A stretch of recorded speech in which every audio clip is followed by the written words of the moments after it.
So one way I feel that adoptive parents can be supportive and loving and caring towards expectant parents who've chosen them but have not placed yet is just getting to know them. Yeah. That's so important. I mean, you never know what could happen, and if you really know that your child's birth parents, you have something so special that you can share with them forever, regardless of whatever openness you have in the future or any of that. If you just really show that you care and really get to know them, you know, that definitely shows the parents that you're invested, that you have desire to be connected to them. Yeah. And that you also have the desire to know them so that you can share that with your child. And not just like, how did the doctor visit go? Yeah. Did you hear the heartbeat? Like, but like, hey, what is your family like? What do you like to do? Things like that. Exactly. Yeah, I always felt like the family made a really big effort. Even after she was born in the hospital, they made an effort. They would, she ended up having to be in the NICU nursery. So they would make an effort when they got to the hospital. They would come and see me first and see how I was doing. And then they would go and see her. After they had, asked me, how are you doing? How are you feeling? And then I'd say, okay, go see her. But just them making that small effort, because they could have gone right into the nursery to see her.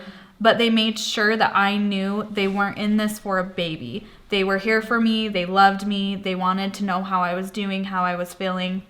And that went into my pregnancy too. They were always concerned about me, how I was doing, and they wanted to get to know me. They met my entire family. I met their entire family.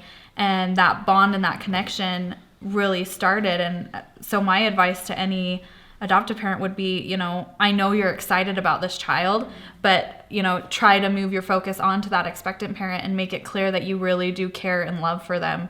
And that you love them no matter what choice they make. Make it clear that even if something happens and they decide to parent the child, you still love them, and you respect that decision, and you're not going to hate them and run away and talk badly about them for the rest of your life because they hurt you so much. Make it clear that this is a connection and a bond that you really respect between both of you.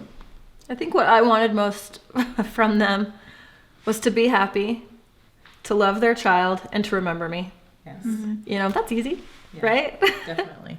I think one of the best things you can do, because it is such uncharted territory for all involved, that, you can say you want one thing and then the next day happens and it's changed and you need something else. And I can only imagine how inconvenient it would be to be on the adoptive parent side of it, but to be available throughout whatever's happening, to be interested and available and honestly interested. And yeah, not just, you're growing a child for us, how's it going? But show interest in the person themselves, because it is an investment. It's investment in your child, because you will be able to answer some questions that will inevitably come up. But I think availability and openness, I think, is really good, because things change, and being open and available is really important. And in order for these couples to become parents, we have to do a couple things. We have to trust them to place a child with them, and we have to be willing to do something hard. And I just think reciprocation of that is a beautiful thing. Trust us back. I can't tell you, I had nightmares, and they never even gave me any cause for it, but I had nightmares that they didn't want me, or that they were afraid of me or threatened by me. That was my worst fear. I literally had recurring nightmares about it that was based on nothing. It just means the world to be trusted by the people who you've trusted more than any. I've never entrusted anything so precious to anyone.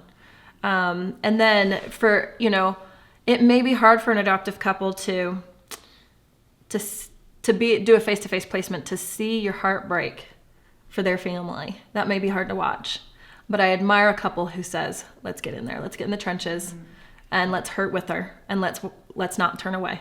Let's be there even though it's heavy, and let's share that burden with her, or who are willing to have an open adoption and to remember you even when you're going through a hard time, and to be patient with you. I mean, there were things that I did just because I was new at being a birth mom. I was insensitive. Yeah. I said things to them that now I'm horrified that I said. I was so, I just didn't take their perspective into account. And then I heard another adoptive mom talking about her feelings, and I totally turned the knife. It's just I didn't know. And so it means the world to me that they exercised patience with me, that they recognized that I was growing into it and that I was learning. There's a huge learning curve on both sides. Yeah, and I just feel like we have to cut each other a ton of slack, and just say, that's okay. I know where your heart is, Yeah. And so I think just reciprocal trust and just being able to be there. Yeah. That's so important. I had, daily text messages all throughout my pregnancy. They came to meet me before the baby was born. And his mom just really had such a desire to know me, like I was saying before. And always just caring about, she has this uncanny ability to remember everything and be incredibly thoughtful. And so, if I had something coming up, she would text me, okay, I hope this goes well today. Like, I probably have a message in my phone right now because she knows I'm here. Like, it's wonderful and it's very much appreciated.